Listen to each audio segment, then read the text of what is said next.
Back in the kitchen again, and today I'm gonna try to redo some biscotti cookies. I made some yesterday and they came out really well. I had them dipped in some chocolate. You know, the biscotti is an Italian cookie also, because the biscotti is you bake it twice, and that's what makes it pretty hard. But my cookie will not be baked with oil or butter. So, and I got my recipes out for me. I'm gonna do some lemon biscotti cookies in a moment, and these are my ingredients that's behind me. So, and I'm gonna get all those combined in my mixing bowl and mix it with by hand. So this is what I got. Let me flip it and show you what I got here. And here we go. Some of my ingredients is brown sugar, and I got some organic sugar this time. On my other batch, I used the plain, white sugar, but I'm gonna use organic sugar, a little honey, that all-purpose flours, some almonds. I'm gonna put some cranberries in half of the dough, and we're gonna make them a little chewy with the cranberries and give them a good taste with the cranberry. And I'm gonna use some lemon extract, some cardamom, some allspice. I'm gonna use that a little lemon peel, and I used 4 eggs last time, and I'm gonna use 4 eggs again. And I'm gonna put some in this bowl, put my liquids in this bowl, and I'm gonna mix it all together. So, all right, let me get busy and get started. So, all right, I'm back again, and I'm gonna show you my next step here before I mix it all together. It's a couple of steps that I left out, so let me just show you exactly what I did before I mixed in some other ingredients. So let's just get this. Oh, here we go. I'm gonna crush these nuts right here. They were already packaged with and chopped almond halves, but it's 3/4 of a cup, and then I'm gonna put that in my I'm gonna fold that in to the flour here.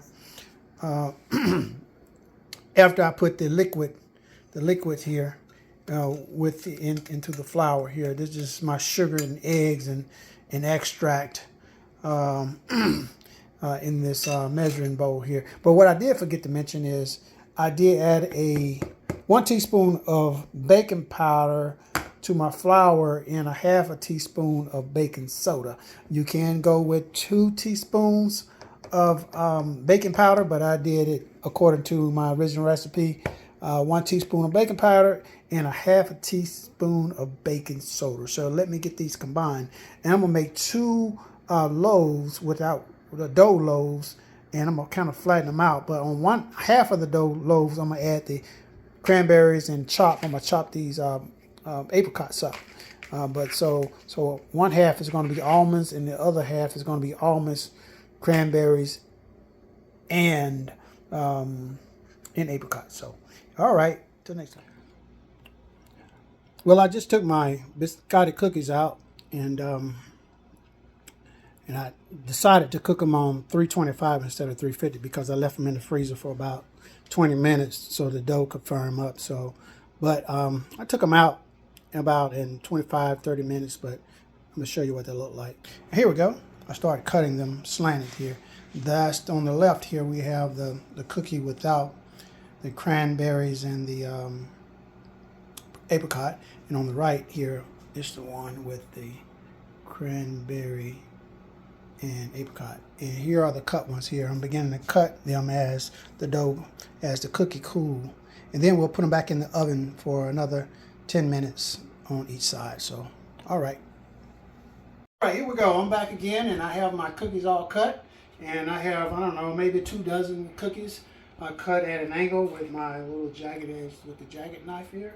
It works better. So I start cutting them after about 5 minutes, and kind of, you got to be really gentle with them so they won't, crumble up. So, but anyway, I turn them on its side, and I'm ready to put them back in the oven on 325. I got them on 325, so I'm gonna go ahead and put these in the oven and toast each side for about 7 to 10 minutes, and then take them back out. There we go. And that's what's gonna make the cookie hard, and you have a nice cookie to dunk in your coffee or your cocoa or whatever you like. But anyway, all right.